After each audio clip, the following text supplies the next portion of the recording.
That's probably more like it. Testing. All right, I think we're broadcasting now. I sometimes forget to turn the microphone on, so I'm trying to work past that now.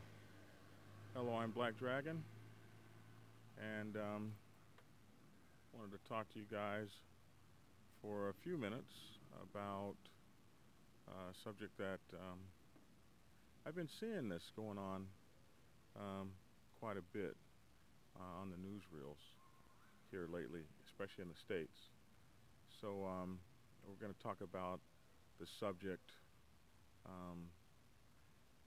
which is kind of a silly subject to me. I think I'm too far away to see.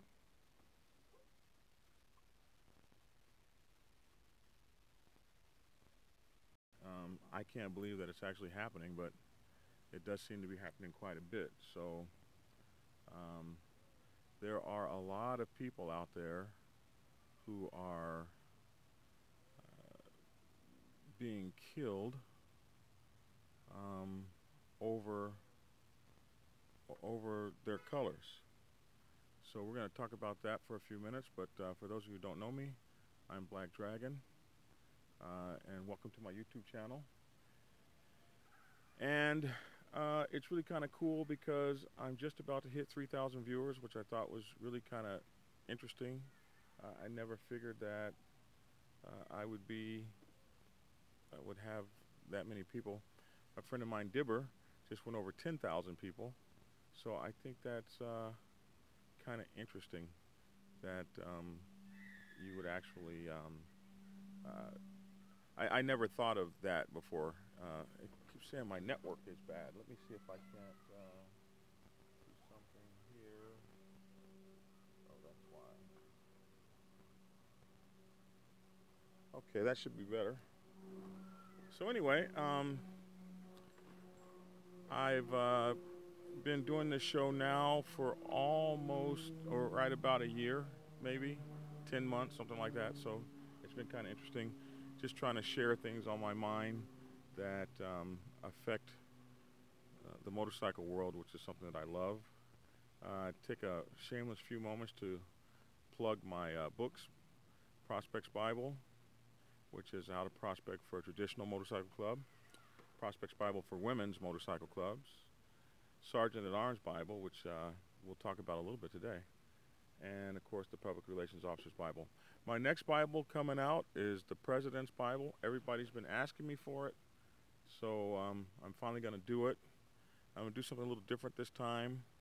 I'm going to do pre-orders of that book. So the book is going to probably sell for $30 US, and I'm going to do pre-orders of that book for $15. I think that's how I'm going to do it. So you just go to my PayPal, drop your name and address, and your 15 bucks. And so those people who have been following me all this time will get this discount on this book. It'll be half off, and that'll be for you folks. And it'll be $15, and you won't have to pay for the shipping and handling. So that's what's coming out. President's Bible should be done probably in a couple months. So if the information on how to do that will be, I'll start to put it below in all of my videos, and we'll probably run that for a couple months and kind of see how it works. So now back to business. Oh, let's see. One more thing. Those folks who want to get a hold of me can reach me at Black Dragon at blacksabbathmc.com. Sabbath 2 B's in it. Black Dragon at blacksabbathmc.com. You can also look me up on Facebook. J Bunch II. JBUNCHII stands for John Bunch II. J Bunch II on AOL. And my Twitter feed is J Bunch II. And my Instagram feed is J Bunch II. And so is my Marco Polo is J Bunch II.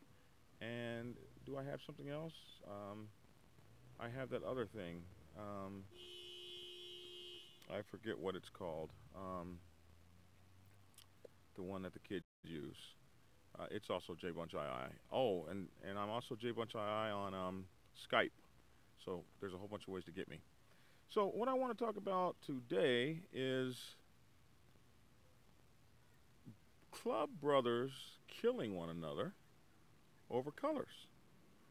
And I've been seeing this in the news. A lot of people have been getting killed or killing someone while collecting the colors. So for whatever reason, a person in the club gets voted out or has committed some atrocity and they must go. And so now it's time to collect their colors. And the people that are doing the colors collecting are either getting killed by the people they're trying to take the colors from, or killing the person that they want to take the colors from. And we're seeing this like over the past 6 or 7 months. I think it's happened like 8 or 9 times. So we're looking at 1 to 2 times a month. It's kind of interesting to me. So I want to talk about that, especially among 99 percenters. That's who I normally talk to. There are a couple of kind of times when you'll see an issue over your colors. One is if there is an outside force trying to regulate on you and take your colors. And one is when someone on the inside of your club is trying to take your colors. And the first one is a topic all into itself, and I'll do a video for that one, a separate video, because that's about the only time I think anyone should die over wearing their colors, is if someone thinks that they want to try to remove them from you. But that's outside of your MC. But on the inside of your MC, what are we killing each other over? So there are a few things that I think that we probably need to talk about so that folks will understand what's going on and why this is absolutely just unsatisfactory. And I think if we had some better understandings, that this wouldn't happen on one side or the other. The guy getting his colors taken won't have to hurt someone if he has some better understandings, and the guy that's trying to do the colors taking won't have to hurt someone or be hurt on either side. So the first thing I want to say is a lot of it comes from just absolutely going about the whole process wrong. And in my book, Prospects Bible, or rather Sergeant at Arms Bible, we have several chapters devoted to, or several areas. We have a whole chapter devoted to disciplinary boards and how this whole thing is supposed to derive in the first place among 99% motorcycle clubs.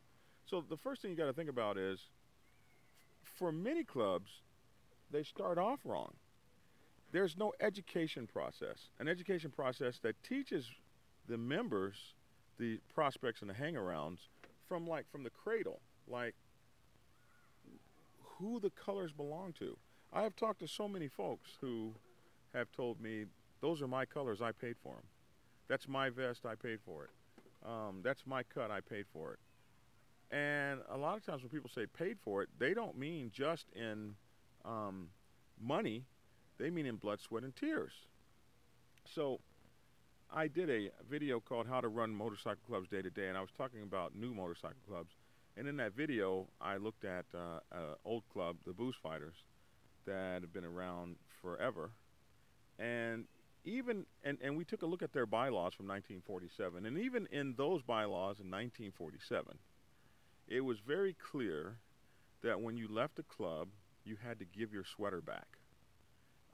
That you didn't get to leave the club with your sweater or the logos affixed to it. You either had to give it back or sell it back, but it remained with the club. And there are a lot of motorcycle clubs that don't explain that coming in the door. These colors are not yours. They don't belong to you. They belong to the club. This is not your stuff. These symbols, and I don't even like for you to keep your name. The club gave you a name. If you leave, I don't typically call you by that name anymore. I go back to calling you Bill or whatever.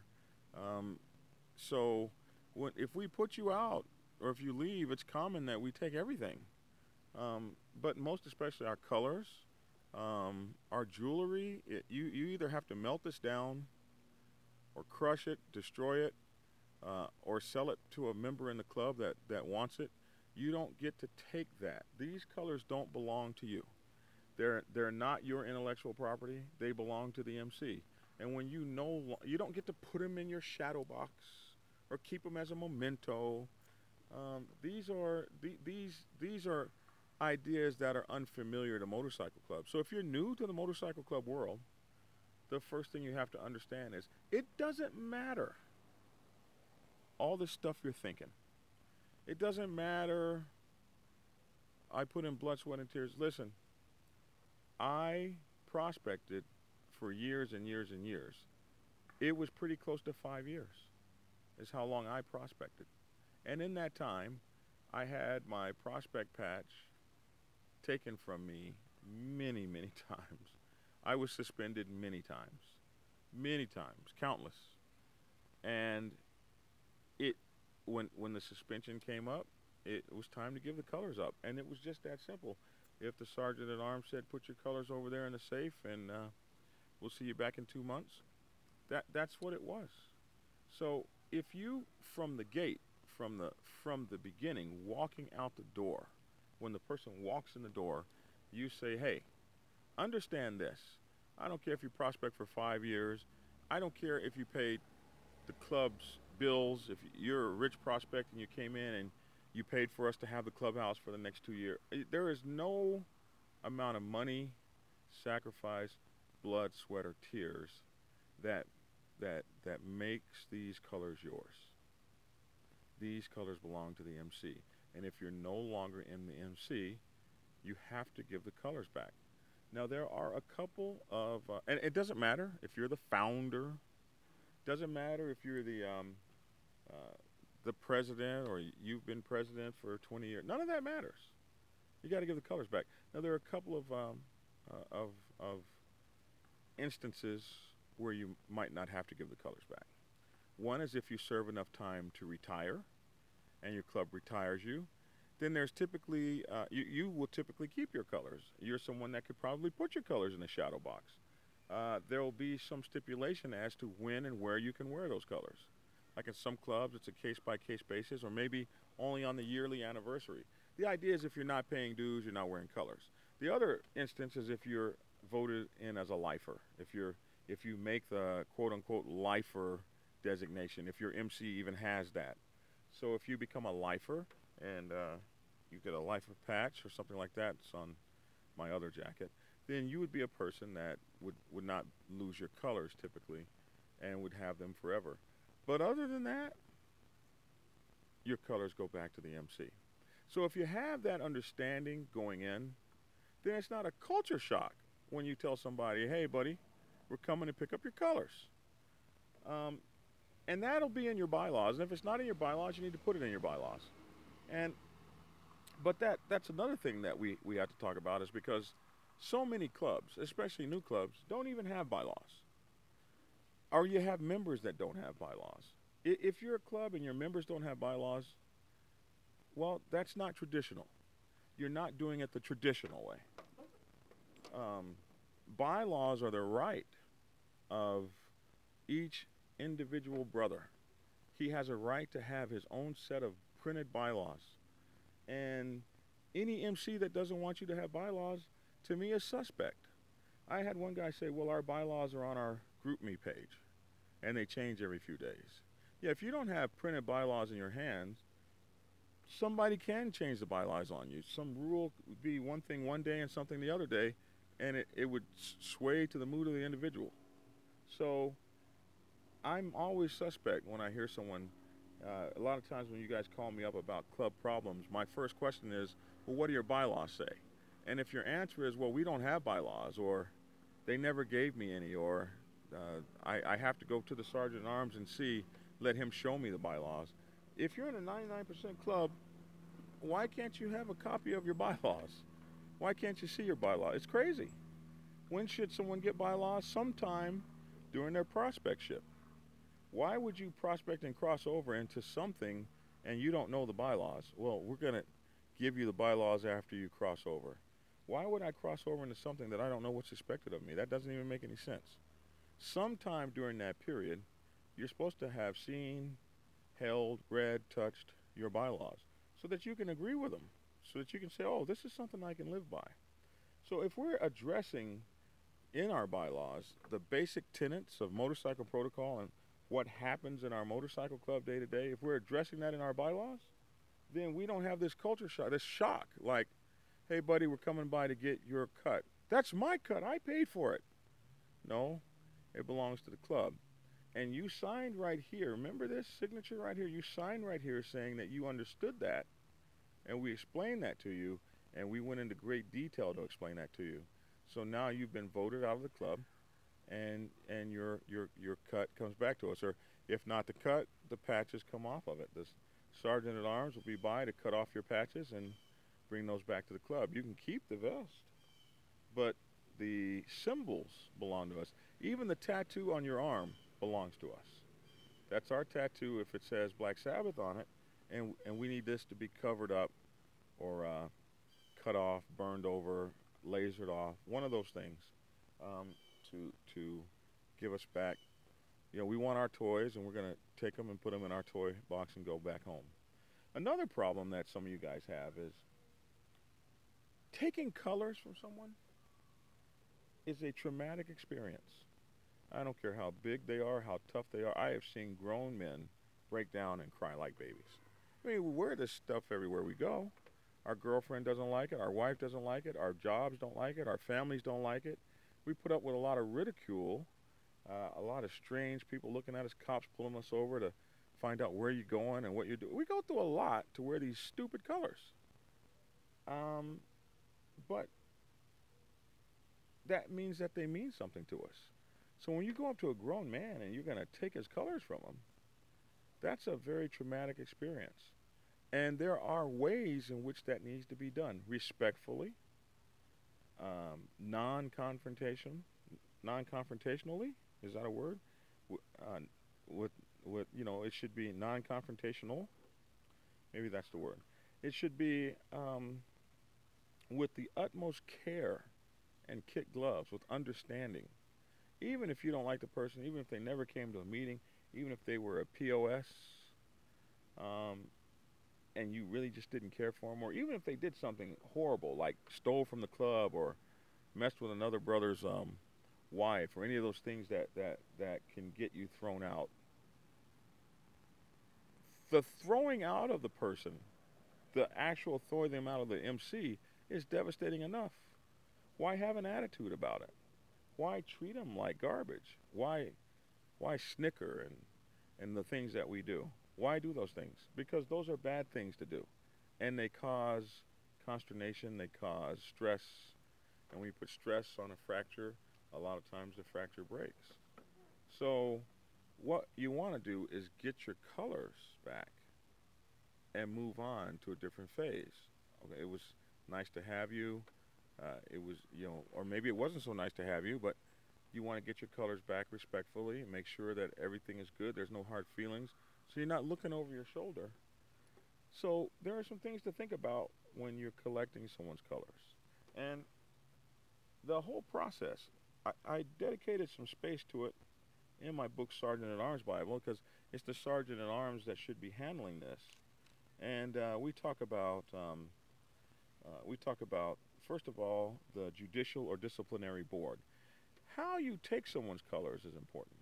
If you're just going to walk up to someone and tell them you're kicked out of the club, you're no longer a good fit.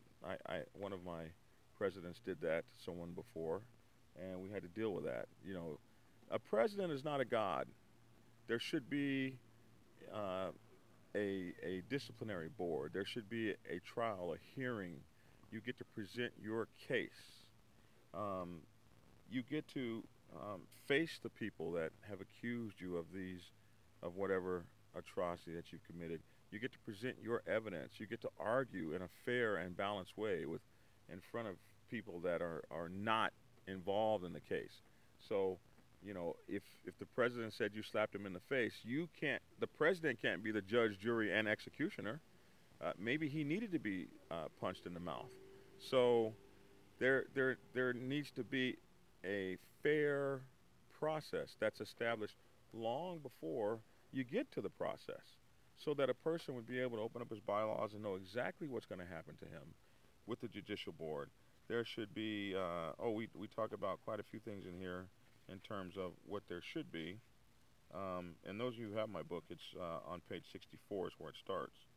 So there should be things like due process, which is due process means it's fair. There's a fair way that's handled the same way for everybody every time.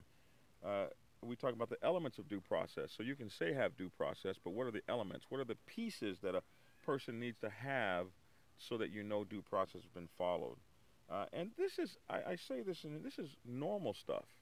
In every organization, these are normal things that organizations should have. That are normal in the world. It's normal to have a normal, fair process to hear grievances and to air out differences. And this makes your MC operate smoothly. I know a lot of people are afraid of a fair vote. It goes against their personal agenda. The president or the VP or the sergeant at arms may have an agenda, and they feel like if they let everybody fairly decide, it'll go against their agenda. But I promise you, if you're a leader, if you follow a due process, a fairness, a standard that everyone would get that same standard, whether you're a president or a prospect, it will make a better environment and a better motorcycle club for you. It really does help things, and it helps your agenda rather than hurts it. There's a judicial board. What comprises the judiciary body, the people that are judging the evidence? What comprises them, and are they fair and unbiased in their opinions? How to run a judicial board hearing, and how to conduct suspension proceedings. So the judicial board, which is one part, which is where you come up with the guilty or innocent or whatever the case may be, but once you find that a person is guilty of a certain charge and they must be suspended or booted from the club, how do you handle that? How do you conduct suspension proceedings, and how do you conduct expulsion proceedings? And then we even talk about in this book, how do you go get the colors? Now, I've seen this all as a president, and I was an enforcer before that, and then I became a national president, and I was a national enforcer, and I have seen it on all sides. I have been in the meetings where the pistols have come out, and it is so it doesn't matter whether you're a 99%er or a 1%er or whatever percenter you may be. When you're dealing with testosterone-driven young males, the horns can come out in a second, and guys stop thinking, and they're like bulls in china shops. Before they get through, every piece of china is broken before someone thinks, wow, did I just really do something that's going to put me in prison for the rest of my life over the fact that someone said I couldn't wear my colors anymore? So at one point, things were bad enough that when we went to a meeting, everybody would take their colors off. I got to put this picture up. Everyone would take their colors off and lay them on a table, and take their guns off and lay their guns on the table, just in case you had to take somebody's colors. You didn't have to fight them to get them off. So I've seen all these things in the past. I've seen the fist fights in the meetings. I've seen all kinds of craziness that I promised myself, if I ever get in charge, we're going to find a different way to do this, because these things can be dangerous. Some other things you got to think about, and I always talk about, where do you go when you get someone's colors? You know, I say conduct all housekeeping in the house. Well, I see too many times where clubs have put someone out, or they can't find someone, they're looking for someone, he won't answer the phone, this, that, or the other.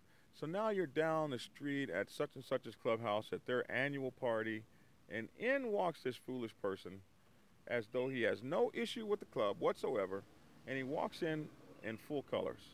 And you say, aha, this is the place I'll choose to get my colors back. And I did a video called how to behave in someone else's clubhouse. And one of the first things that you don't do in other people's clubhouses is you don't do housekeeping there. When you go to an annual party or clubhouse, you go to have fun and have a great time. You handle your police actions at your own clubhouse, where the police can be called to your clubhouse, where you can run all the patrons out of your clubhouse, where you can ruin the party at your clubhouse, not someone else's party, not someone else's patrons, and not someone else's clubhouse. It's really disrespectful. So then it gives you that time of conflict. I'm in front of everybody. Everybody knows the Black Dragon. I'm drinking. I'm having a good time. I'm trying to flirt with the girls, and you walk up with four guys talking about you're going to take my colors, and you're my own club brothers. You're going to embarrass me in front of everybody. You stand a good chance of getting blown away. Um, and typically, we were all friends, but you brought this disrespect to someone else's clubhouse. When I was in the Navy, they used to say, praise in public, discipline and in private. So that was very important, that you have a group of men that work for you and you would praise them in public. Seaman Umpty-Frat, you've done a great job, outstanding. You painted that stanchion, you did a great job. But when you bring Seaman Umpty-Frat in front of everybody and you put him down, you're a low life, you're a poor you're a poor excuse for the United States Navy. Your mother was a barnacle encrusted sea guppy. What the hell? How did you even get in the Navy? When you ridicule people in front of people, you can get some very disastrous results. And it's the same thing with motorcycle clubs. If you think you're gonna go and taking someone's colors from them in front of everybody on the set, this is the same motorcycle set they ride on, and people will talk about that for years. Man, you should have seen how they took Black Dragon's colors, man. And people seem to really love drama. So if they see drama, they like to talk about it and move it over and over and over again and get it out there. So it's something that you got to think about. How do we do it? When do we do it? Have we done it fairly? Have we used due process? Is there a pattern that we follow? Is this due process the same due process that anyone else would get? Is there a way that a person can have the answer reviewed and looked at another time? We call that an appeal. Is there an appeal process where maybe we might need to look at, or we come up with an answer, or maybe we might need to look at that and make sure that the way that we derived at that answer was the best way to do it. See, in motorcycle clubs, we want people to be there for life. So you should be careful and reticent to just throw people out. If they can be worked with, counseled, trained, retrained, these are the things that we want to do. This is an organization that is supposed to be an extended family. It's an organization that's supposed to have love for one another.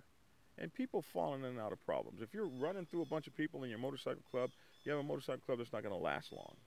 You'll start looking around and all of your people will be great citizens of somebody else's motorcycle club. And they all will have come from yours with the same story. They're screwed up over there. We want to look at ways to keep people rather than to get rid of people. If you're having to get rid of too many people, then there's something that's going wrong with your training process, your education process, you not meeting the expectations that you've promised. The fault is with you, your MC, not with the people. When you start going through a lot of people, you need to fix the processes within the MC. The MC should look at ways to elevate, to re-educate, to train, to retrain, to constantly make the people better at what it is that we do in the MC world. And if that's not happening, then the MC should look in at itself and get itself corrected. Still, there are times that you have to put people out. And when you have to put people out, it should be done the right way. And when you have to collect colors, it should be done the right way. It shouldn't be an intimidating thing. There's no intimidation. There's no anger. There's no hate. It's sad. We don't want to do this. But there should be an easy way to do it that's not confrontational so that everybody can go home alive.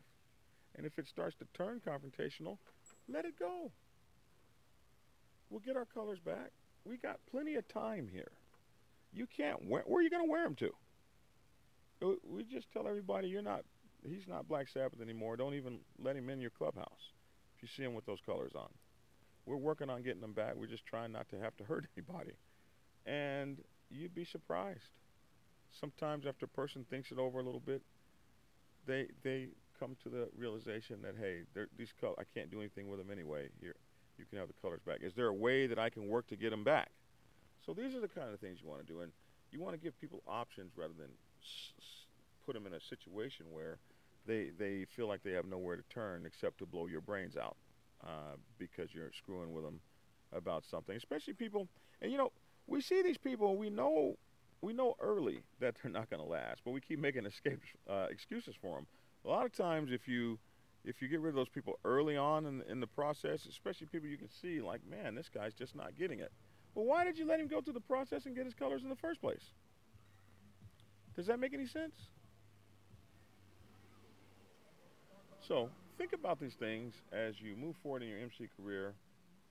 And like I say, the Sergeant at Arms Bible has some excellent procedures for you to go about running your MC boards, judicial boards, disciplinary boards, suspension proceedings, expulsions proceedings, in case these are things that you haven't thought about before.